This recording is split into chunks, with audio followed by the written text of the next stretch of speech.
Alhamdulillahi Rabbil Alamin. Wabihi nasta'inu ala umuri dunia waddin.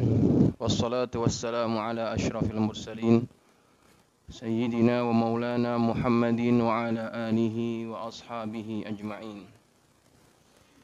Subhanaka la ilma lana illa ma 'allamtana innaka antal alimul hakim. Rabbi shrah li sadri wa yassir li amri wahlul 'uqdatam min lisani yafqahu qawli amma ba'du.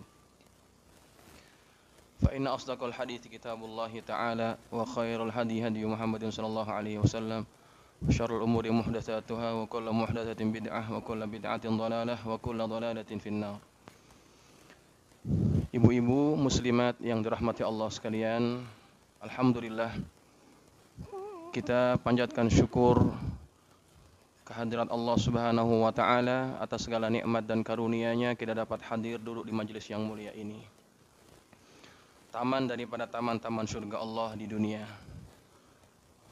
Mudah-mudahan kita yang senantiasa mudah hadir di tempat yang seperti ini, taman-taman surga Allah, maka mudah-mudahan Allah juga mudahkan langkah kita untuk masuk ke surganya.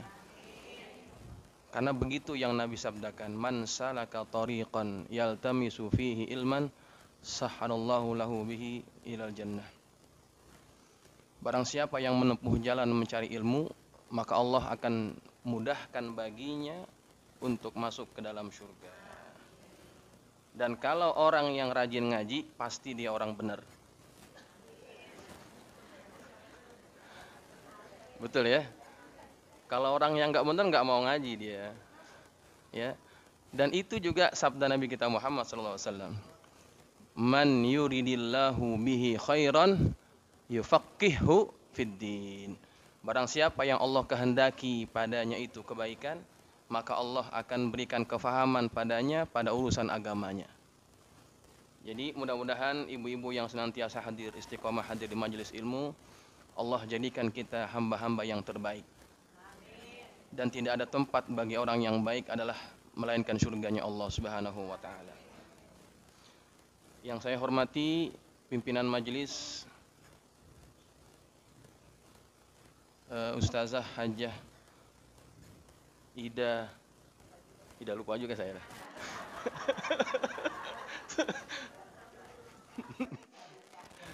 Ida Farida Fauzi, barakallahu fi hayatiha. Guru tetap Musalla Ar-Rahmah, yaitu Ustazah Hajjah Ebira Hasanatina MA, barakallahu fi hayatiha. Orang tua kami Ustazah Hajjah Zainabun Zain, barakallahu fi hayatiha. Nenek kami, orang tua kami Ibunda Ustazah Hajjah Zainah Abdurrahim, barakallahu fi hayatiha. Ustazah Hajjah Zainab dan lain sebagainya yang mohon maaf Al-Fakir tidak dapat sebutkan namanya satu persatu. Teriring doa mudah-mudahan guru-guru kita senantiasa dipanjangkan usianya dalam ketaatan.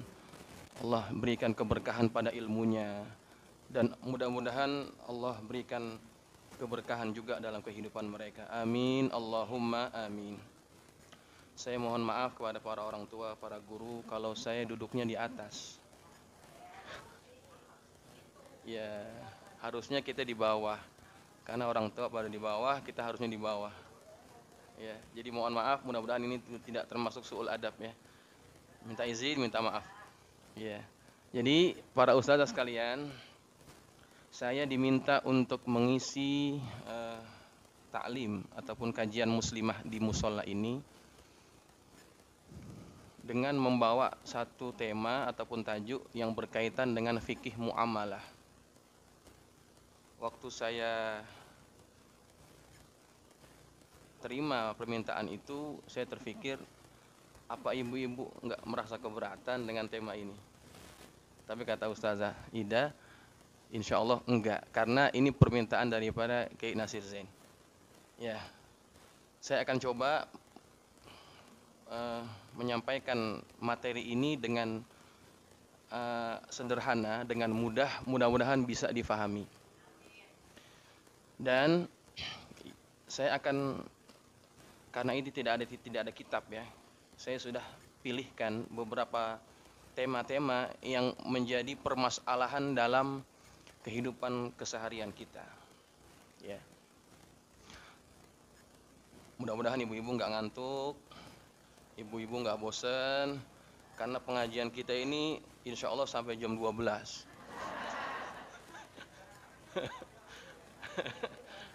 Enggak, sampai jam berapa tuh? Jam 9.30 ya, ataupun jam 10 lah paling lama. Baik ibu-ibu yang dirahmati Allah sekalian, saya ingin menyampaikan dulu bahwa agama kita ini adalah agama yang paripurna ataupun yang sempurna lah. Yakin atau tidak? Baik. Nah, kesempurnaan agama ini karena Allah Subhanahu wa taala sudah membuat aturan-aturan yang menjaga kemaslahatan manusia sebagai khalifah Allah di muka bumi. Untuk menjamin kebahagiaan dan juga kesenangan hidup di dunia pada manusia itu, Allah Subhanahu wa taala menggariskan hukum-hukum ataupun syariat. Tujuannya apa? Allah berikan syariat kepada kita agar hidup manusia itu teratur dan tidak serampangan. Karena aturan itu dibikin biar kehidupan ini berjalan dengan seimbang. Karena agama ini punya tujuan atau yang disebut dengan maqasid syariah. Ya. Apa itu maqasid syariah? Tujuan syariat itu diturunkan oleh Allah Subhanahu wa taala. Ya. Jadi semua hukum yang kita tahu, hukum tentang amal ibadah kita, hukum tentang muamalah kita, hukum tentang jinayah itu juga tujuannya adalah untuk menjaga maqasid syariah. Apa itu maqasid syariah? Tujuan pensyariatan terhadap ajaran agama. Itu maqasid syariah. Nah, maqasid syariah ini ada beberapa faktor yang harus dijaga. Yang pertama, ada yang namanya hifzuddin. Apa artinya hifzuddin? Menjaga agama. Ya. Syariat ini tujuan yang pertama adalah menjaga agama. Aplikasi daripada hifzuddin apa?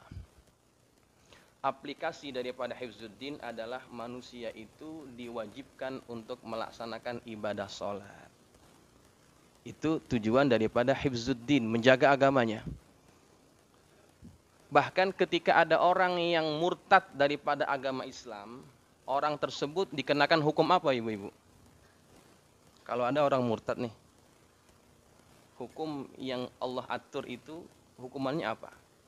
Kalau ada orang murtad, tahu nggak? Kalau ada orang murtad, pertama orang tersebut mesti bertaubat, diminta untuk bertaubat.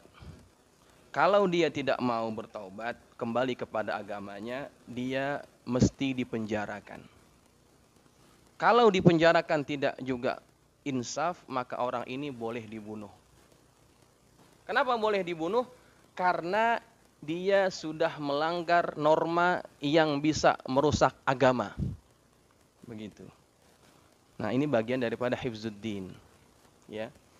Kemudian yang kedua, yaitu hifzun nafs, menjaga jiwa. Hifzun nafs, menjaga jiwa. Jiwa dalam pandangan agama itu sangat berharga. Makanya kalau ada orang yang membunuh orang lain, itu ada hukuman yang wajib dikenakan kepadanya. Hukum apa itu? Hukum kisos. Kalau dia membunuh orang lain dengan sengaja, maka orang itu wajib dibunuh juga. Kenapa wajib dibunuh? Apakah Islam itu adalah ajaran agama yang kejam? Tidak. Karena kalau tidak dibunuh, nanti perbuatan membunuh ini dianggap satu kejahatan yang biasa, sehingga orang akan mudah menumpahkan nyawa orang lain. Begitu. Karena nyawa dalam agama ini sangat dihargai mahal. Ya. Itu bagian daripada hifzun nafs. Makanya begini Bu, kalau misalkan ada orang yang ketahuan maling motor, biasanya orang itu ngapain? Diapain? Digebukin, Diapain lagi? Dibakar. Bahkan ada yang juga dibunuh. Kan begitu yang terjadi di masyarakat. Dalam pandangan syariat boleh atau tidak? Maling yang kedapatan daripada perbuatannya itu dihukum dengan cara seperti itu. Boleh atau tidak? Nggak boleh. Karena apa? Karena kalau sampai orang ini dibunuh dengan cara seperti itu, berarti jiwanya sudah dihilangkan dengan cara yang tidak hak. Nggak boleh itu, walaupun dia kedapatan mencuri, nggak boleh. Karena jiwa itu dipandang mahal dalam agama kita. Ya, ada aturan-aturannya. Kalau orang mencuri dan pencuriannya itu melebihi 4 dinar, barulah dia dipotong tangannya. Kalau kurang daripada 4 dinar, maka dia tidak layak untuk dipotong tangan. Ayatnya apa ayatnya? As-sariqu was-sariqatu faqta'u aydiyahuma. Ada aturannya itu. Kalau dia memotong, kalau dia mencuri dengan harga barang yang dicuri itu lebih daripada 4 dinar, baru dia layak untuk dipotong tangan. 4 dinar itu berapa? 1 dinar bersamaan dengan 4,25 gram emas. 1 dinar 4,25 gram emas. Sekarang 1 gram berapa? Ibu-ibu pasti tahu nih harga emas. Ya. 1 gram berapa harganya? 1.900.000? Katakanlah 1 juta ya, biar gampang hitungnya. Kalau 1 gram itu harganya 1 juta rupiah, berarti 1 dinar berapa? 4.250.000. 1 dinar dikalikan dengan 4. Berapa? 16 juta lebih ya. 17 juta. Ya. Kalau barang yang dicuri itu melebihi daripada 17 juta, baru orang ini layak dipotong tangan. Kalau cuma nyuri singkong di kebun orang, kemudian dipotong tangannya, itu kebangetan, ya, maka tidak layak. Kenapa ada hukuman seperti itu? Ya, karena itu bagian daripada menjaga jiwa. Ya, jangan sembarangan kita menumpahkan darah orang lain, begitu ya. Walaupun dia kedapatan mencuri, nggak boleh sembarangan kita bakar, itu nggak boleh. Kemudian yang ketiga, bagian daripada agama itu adalah hifzun nasl ataupun hifzun nasab, menjaga keturunan, ya. Maka dalam agama kita ada aturan, kalau orang yang berzina, kalau dia sudah nikah, hukumannya apa? Sudah kawin, kemudian dia zina. Zina apa namanya? Zina muhsan. Hukumannya apa? Orang ini wajib dirajam sampai mati. Rajam itu bagaimana cara hukumannya? Rajam itu digali tanah yang sekira-kira bisa masuk separuh badannya. Kemudian kalau sudah digali, dimasukkan orang ini ke dalamnya. Separuh badan dia nggak bisa keluar, maka dilempar dia dengan batu sampai mati. Kenapa begitu? Karena jangan sampai orang itu mudah melakukan perbuatan zina. Karena zina ini bisa merusak nasab, bisa merusak keturunan kita. Karena aturan agama di antara maqasidnya adalah hifzun nasab, menjaga nasab. Ya, kalau dia sudah nikah itu hukumannya. Tetapi kalau dia belum nikah, dia zina, hukumannya apa? Bukan dirajam. Dicambuk, fajlidu kulla wahidin minhuma mi'atal jaldah. 100 kali cambukkan. Setelah dicambuk, maka dia juga diasingkan dari kampungnya. Itu hukumannya. Nah, itu maqasid syariah yang ketiga, hifzun nasab. Kemudian yang keempat yaitu hifzul aql, menjaga akal. Akal ini juga merupakan karunia Allah yang sangat berharga. Orang kalau nggak punya akal, maka dia nggak ada hukum. Maka nggak apa-apa kalau dia nggak sholat. Kalau dia nggak puasa nggak ada masalah. Kenapa? Orang ini nggak ada harganya dalam syariat, gitu ya. Nggak ada harganya, artinya apa? Dia nggak kena taklif daripada Allah Subhanahu wa taala. Akal ini mahal, ibu-ibu. Orang kalau punya akal, dia bisa mengetahui yang benar dengan yang tidak benar, betul atau tidak? Tanpa adanya agama, sebetulnya orang bisa tahu yang mana yang betul, yang mana yang tidak betul. Tanpa ada aturan agama, sebetulnya bisa itu. Dari mana kita bisa tahu itu? Sebagai contoh, saya ambil cerita dalam Al-Quran itu, ada kisah Nabi Allah Ibrahim alaihissalam sebelum dia diangkat jadi Nabi. Allah ceritakan, Nabi itu mencari siapa Tuhannya. Nabi Ibrahim mencari siapa Tuhannya. Pertama dia lihat apa? Dia lihat bintang, ya kan? Kemudian dia katakan, ini Tuhan saya. Kemudian dia gunakan akalnya, dia berpikir, bintang itu kemudian hilang. Kemudian dia berkesimpulan, kalau hilang dia bukan Tuhan. Dia cari lagi. Apa yang dia lihat? Bulan. Kemudian dia pikir, ini barangkali Tuhan saya. Tapi diperhatikan bulan itu pun kadang-kadang hilang juga. Ada waktunya dia terbit, ada waktunya dia hilang. Maka dia berpikir lagi, nggak mungkin Tuhan itu hilang. Dia cari Tuhan lagi, siapa kira-kira? Dia perhatikan yang lebih besar daripada bulan, yaitu apa? Matahari. Dia pikir, wah ini Tuhan saya. Hadza Rabbi, hadza akbar. Ini Tuhan saya, ini lebih besar. Tapi matahari juga diperhatikan, ada waktunya tenggelam dan tidak ada, hilang. Kemudian Nabi Ibrahim menggunakan akalnya. Sampailah dia pada kesimpulan dan akhirnya dia ucapkan satu ucapan yang kita abadikan dalam salat kita. Wajjahtu wajhiya lilladzi fataras samawati wal arda hanifan muslima wa ma ana minal musyrikin. Itu ucapan Nabi Ibrahim. Dia sampai pada kesimpulan bahwa dia berkata, aku hadapkan wajahku kepada zat yang menciptakan langit dan bumi ini. Waktu itu dia tidak tahu siapa Tuhannya. Dia hanya gunakan akalnya. Akalnya itu karunia Allah. Kalau akal tidak dipengaruhi oleh perkara-perkara yang lain, dia bisa menuntun orang tersebut kenal kepada Tuhannya. Maka Ibrahim sampai kesimpulan kepada itu, bahwa aku hanya hadapkan wajahku kepada zat yang menciptakan langit dan bumi ini. Begitu. Akal itu bermanfaat bagi manusia. Maka sangat-sangat bersedih, sangat-sangat kesian orang sudah jadi orang Islam tapi dia tidak gunakan akalnya betul-betul. Sebagai contoh ibu-ibu ya. Tadi kan saya katakan orang kalau punya akal, akal itu bisa membimbing dia mengetahui yang betul ataupun yang tidak betul. Kalau betul-betul dia gunakan akalnya. Tahun 2000-an lah. Tahun 2000-an itu ada satu penyanyi dangdut. Penyanyi dangdut ini terkenal dengan goyangannya. Nah, saya nggak usah nyebut, pasti tahu ibu nih. Nah, ini penyanyi dangdut waktu tahun 2000-an itu luar biasa, namanya mencuat, meroket. Satu kali waktu itu kebetulan masuk bulan Ramadan.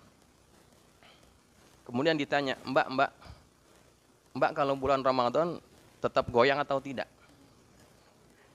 Kata perempuan ini, kalau bulan Ramadan saya nggak goyang mas. Menghormati bulan Ramadan. Ya. Sebetulnya orang ini sebetulnya tahu tidak kalau perbuatan goyangnya itu mengotori. Tidak baik. Tahu tidak? Tahu kan? Buktinya apa? Dia nggak mau goyang bulan Ramadan. Takut mengotori kesucian bulan Ramadan. Dia tahu perbuatannya itu perbuatan dosa. Akalnya sebetulnya tahu itu. Tapi akalnya waktu itu tidak bisa mengalahkan hawa nafsunya. Di luar bulan Ramadan, goyang aja lagi dia. Kenapa? Akalnya kalah dengan hawa nafsunya. Tuh. Jadi manusia ini, kata Zaidun MZ almarhum, manusia ini makhluk yang istimewa. Karena dia diberikan Allah akal dan juga nafsu. Malaikat Allah berikan akal, Allah tidak berikan nafsu. Kalau malaikat nggak pernah buat maksiat, wajar. Karena malaikat nggak punya nafsu. Kalau perempuan malaikat nggak demen perempuan itu biasa. Nggak doyan duit itu biasa. Karena malaikat nggak punya nafsu. Ada satu lagi makhluk namanya binatang. Binatang itu Allah berikan nafsu, Allah nggak berikan akal. Jadi kalau dia ngambil ikan kita yang baru kita beli dari pasar, itu bukan dianggap perkara dosa. Kenapa? Karena dia nggak punya akal. Ya, dia nggak tahu itu punya dia ataupun bukan. Kalau itu merupakan makanannya, maka dia ambil saja, walaupun itu bukan miliknya sebetulnya. Nah, manusia ini Allah berikan akal, Allah berikan nafsu. Setiap hari akal dan nafsu ini bertarung. Kadang-kadang akal kalah, kadang-kadang nafsu yang kalah. Ketika akal menang mengalahkan nafsu, waktu itu manusia lebih mulia daripada malaikat. Ketika akalnya mengalahkan hawa nafsunya, manusia waktu itu lebih mulia daripada malaikat. Tapi ketika manusia kalah akalnya itu oleh hawa nafsunya, manusia lebih rendah daripada binatang. Jadi akal itu luar biasa, makanya sangat dijaga penting oleh Allah Subhanahu wa taala. Maka dari itu ada hukuman, ada ta'zir bagi orang yang merusak akalnya. Apa itu hukumannya? Orang yang minum khamar, ada hukumannya enggak? Ada. Apa hukumannya? Ditakzir. Takzir itu adalah hukuman yang diberikan kepada hakim yang setempat, kira-kira yang pantas berapa gitu. Nah, itu takzir namanya. Kalau hukumannya yang sudah tetap dari Allah begitu, itu namanya had ataupun hudud gitu. Ya. Nah, itu ada hukuman seperti itu untuk menjaga akal. Yang terakhir yaitu namanya hifzul mal. Ya. Hifzul mal. Apa itu artinya? Menjaga harta. Jadi ada aturan dalam agama untuk supaya harta manusia itu jangan sembarangan diambil kalau memang bukan haknya. Wala ta'kulu amwalakum bainakum bil batil. Jangan kalian makan harta sesama kalian dengan cara yang batil. Allah larang itu. Kalau bukan milik kamu, jangan kamu makan.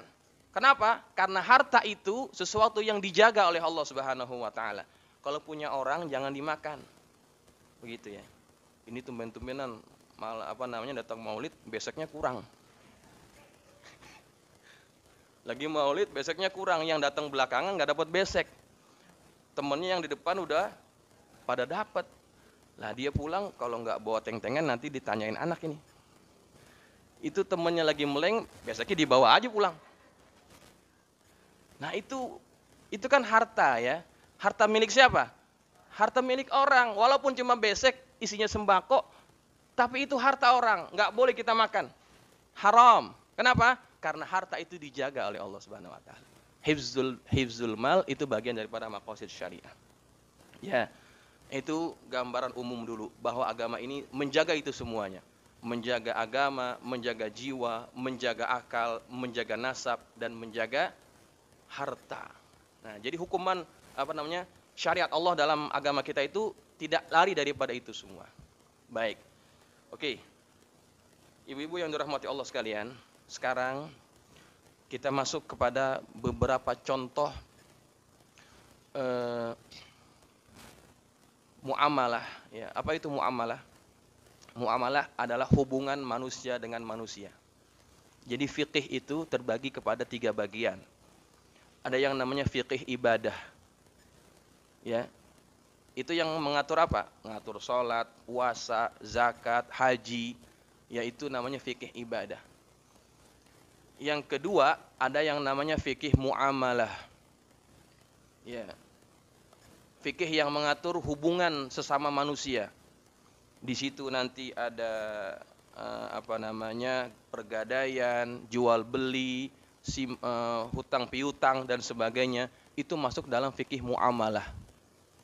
Ada yang memasukkan juga perkawinan masuk dalam materi fikih muamalah. Ada juga yang membedakannya. Ada fikih lain yang membahas tentang perkawinan, yaitu fikih munakahat, gitu ya. Nah, kemudian ada lagi yang namanya fikih jinayat. Apa fikih jinayat? Fikih jinayat itu adalah fikih yang membahas tentang hukuman-hukuman terhadap pelanggaran daripada syariat. Kalau mencuri, apa hukumannya? Kalau misalkan dia itu berzina, apa hukumannya? Itu namanya fikih jinayat, gitu ya. Yang sering dibahas di majelis-majelis taklim itu kebanyakannya adalah fikih apa? Fikih ibadat saja, ya. Jarang sekali majelis-majelis taklim, terutama perempuan. Jarang dibahas tentang apa? Tentang fikih muamalah, sangat jarang.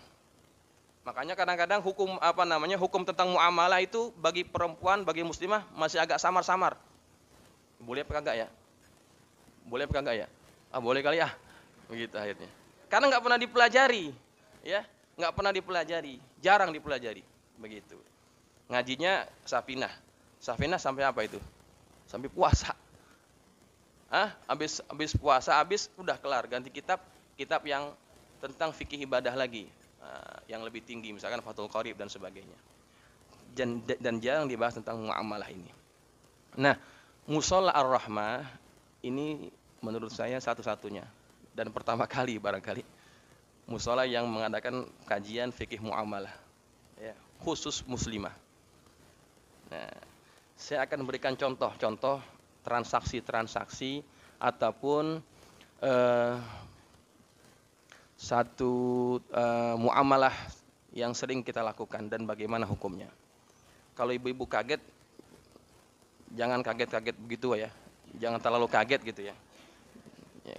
Kok begitu Ustadz? Ya, biasa-biasa aja gitu kagetnya. Nih, kita akan bahas pertama. Jual beli melalui marketplace. Tahu nggak marketplace? Kalau yang tua-tuaan dikit agak susah tuh pahamnya. Marketplace ini boleh kita bilang jual beli online. Kalau Ustazah Haja Zainah nggak pernah tuh transaksi online. Dia langsung beli, dikirimin langsung, ataupun ke pedok dia.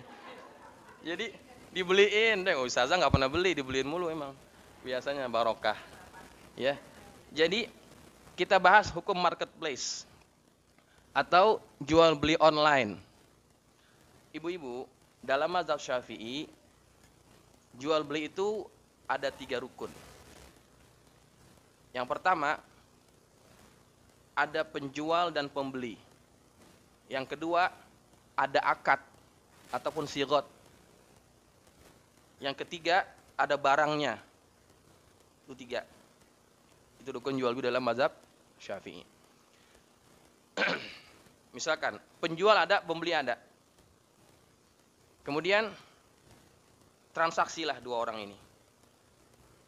Kebanyakan kita di pasar, kita nggak mengamalkan apa yang Imam Syafi'i katakan. Kenapa saya bilang begitu? Karena jarang kita kalau belanja itu pakai sigot. Betul nggak? Kalau orang dulu masih pakai. Saya jual, saya beli, gitu kan? Orang dulu masih begitu kan ya? Iya saja ya.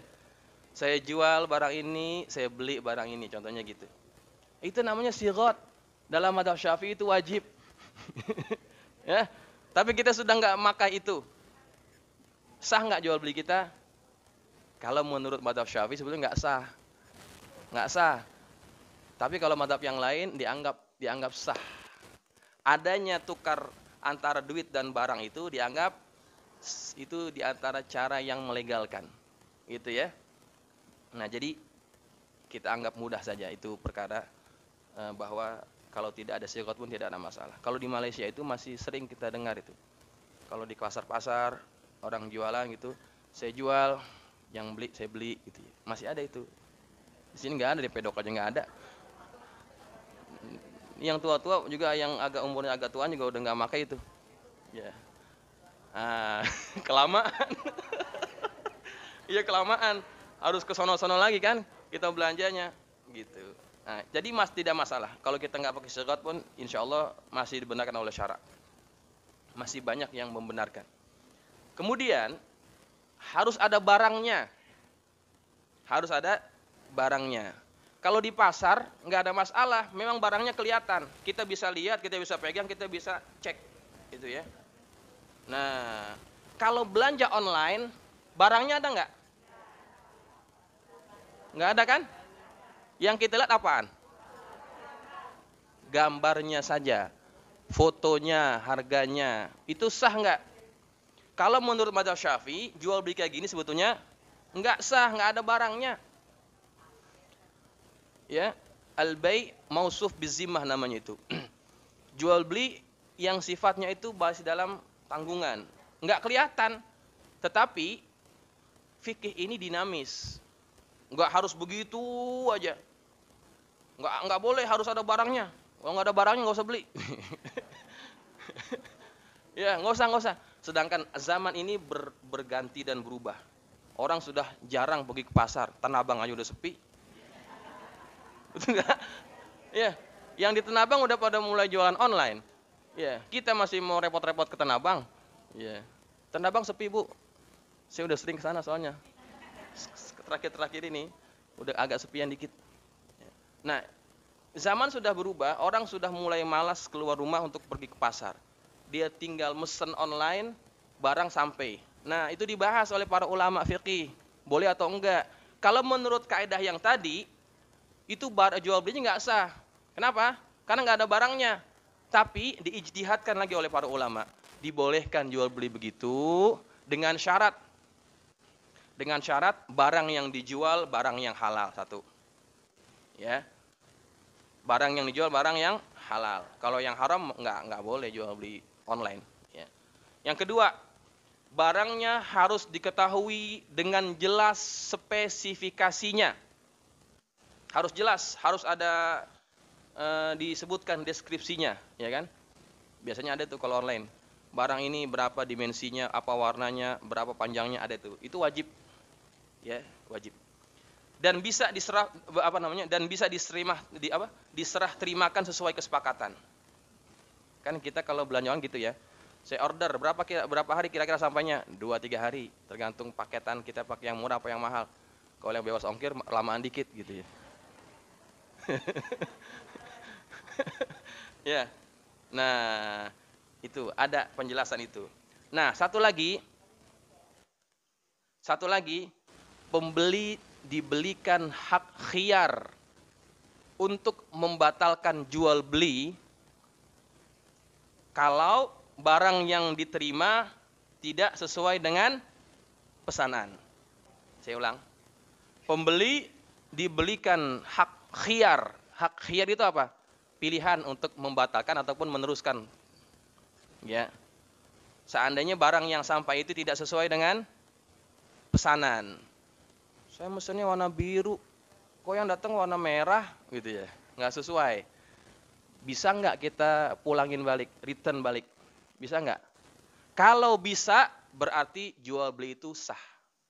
Kalau misalkan barangnya sampai nggak sesuai pesanan kita komplain nggak bisa dikembalikan, itu nggak boleh, karena merugikan. Merugikan siapa?